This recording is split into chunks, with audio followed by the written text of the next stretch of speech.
So I want to talk about why periodic fasting is not a good idea and it doesn't work. Recently, I talked to someone who was doing fasting occasionally, and they were so discouraged.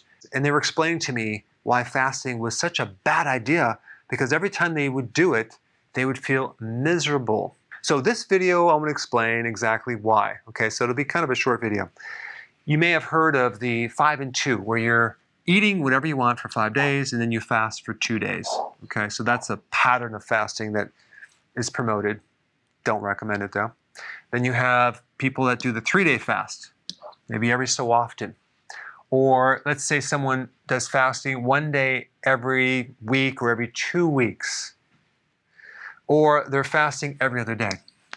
What's going to happen, not for everyone, but for most people, if they do this, they're going to feel miserable.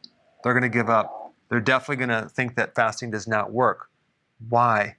Because it takes 3 to 7 days for you to adapt to fat burning, to adapt to making ketones.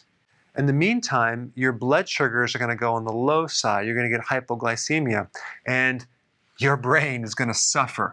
Your brain's going to get very irritable. You're going to be grouchy, and you are not going to be a happy camper. What you want to do is you want to do fasting consistently. You want to do regular intermittent fasting. Okay? It's going to take 3 to 7 days to, first of all, tap out a lot of this glucose in your liver, and then start tapping into your fat fuel. Then what will happen, your cognitive function will be so much better. You'll be more focused. You'll be calm.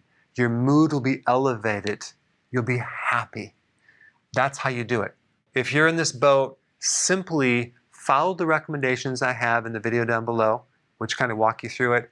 And you're going to really be glad you did that, because you're going to find that doing fasting the correct way is going to be the difference between total success with a lot of health problems, and definitely with your cognitive function and your mood, versus feeling miserable and craving carbs 24/7.